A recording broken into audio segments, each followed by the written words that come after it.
Man shares his experience growing up in South Africa. This man has always shared his experience, and he has left South Africa now, but he's always sharing his experience in South Africa. I want you guys to listen to some of the things he said on this, revealing all the kind of criminalities that happen in South Africa and how unsafe South Africa is.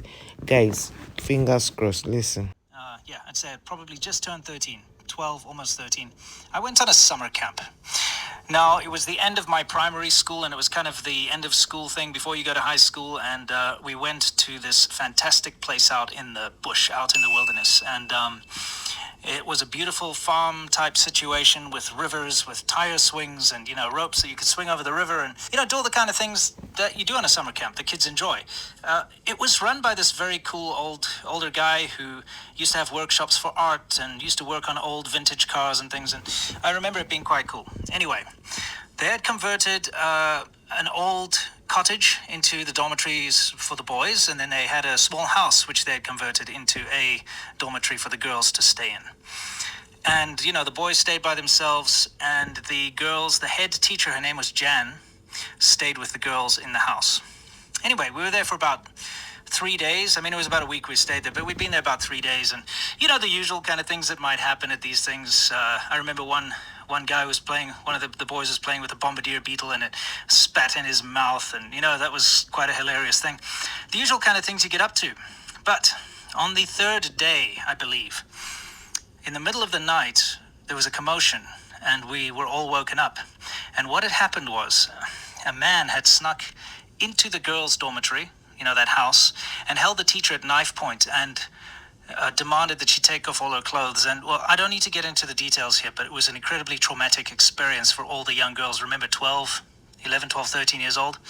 And, the head teacher, Jan, she was an incredibly strong woman. And she talked him down and made sure that he didn't hurt any of the girls, any of the children, and that he didn't stab her.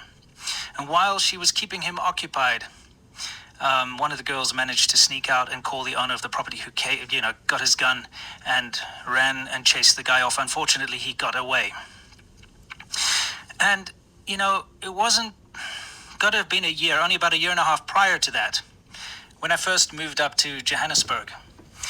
I moved into a school. It was the first co-ed school I'd ever moved into or ever gone to, because when I was in Cape Town, I went to all boys schools. The kind of place where you wear a blazer and a tie. It's probably where I get it from. But now I moved into a co-ed school where there were girls and boys mixed. This was also the beginning of big changes in South Africa. And this was the first school where we were getting, integration with, black students and white students were now together. Prior to that, it was always separate. Anyway, a lot of changes happening.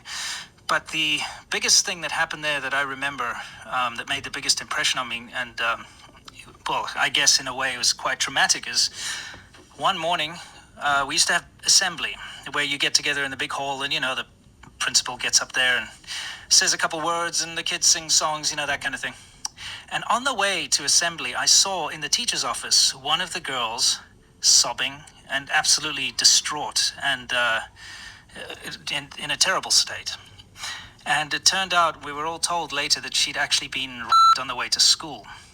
Now, there was an empty space outside the school. We call it the Bushveld. It's got trees and shrubs and that kind of thing. And kids used to walk to school. There were paths that they would walk to school, sometimes ride their bikes, things like that. And she had walked along one of these paths in the morning and unfortunately run into a dreadful, terrible incident. And I mean, this was really horrible. She must have been 11 and a half years old, And, I mean, I've been thinking about some of the things that have happened to me, especially at a younger age in South Africa, some of the things that I was exposed to. These being just two, and they're about a year and a half apart. I mean, I remember hearing cries for help from my neighbors, because I used to live on a small holding, and this is probably why I experienced a lot of this stuff, is I lived on a small holding, which is like a small farm, and jumping over the fence, because they were just over the fence, and finding them tied up with coat hangers and electrical cords because they'd been tied up while their house was ransacked. And I've got plenty of... Can you imagine? South Africans have said that Nigeria is not safe. Nigeria is oh god, Nigerians people have been through a lot in the hands of these people. Oh. Let us read what somebody said. I am an immigrant to the US, and I can attest to many Americans have no idea how lucky they are because of safety. This one say I do. That's why I don't want immigrants. And this one say every other industrialized country provides health care for its citizens, housing and becoming affordable for most people. So these are people who are South Africans talking. Later they will come under my comment section to claim that they are too much. And this person said, I love how YouTube allows you say the other word, the M word, but you cannot say the G word. And this one say, I am French. One of my friends had a study body ethology who had settled in South Africa. He studied primates in a zoology laboratory. He lived 10 years in South Africa. They moved to Cape Town to be in a quieter area. 6 months later, he and his wife were murdered in their home by burglars. This beautiful country seemed like a nightmare. Oh, you see?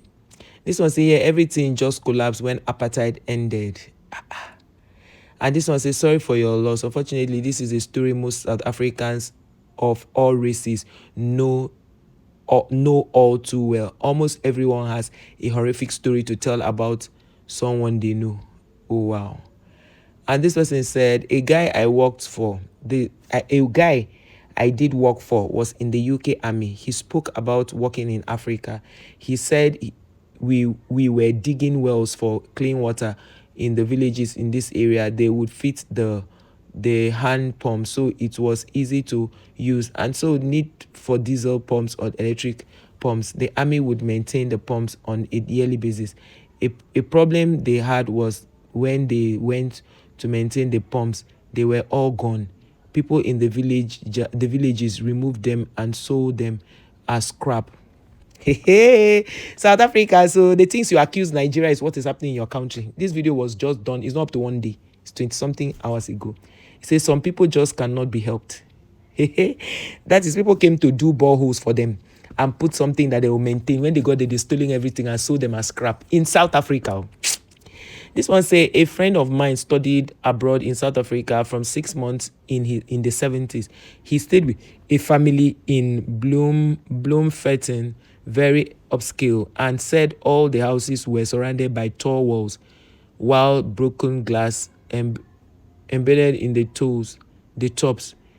Even then, he said there was a palpable sense of unease regarding crime in every life.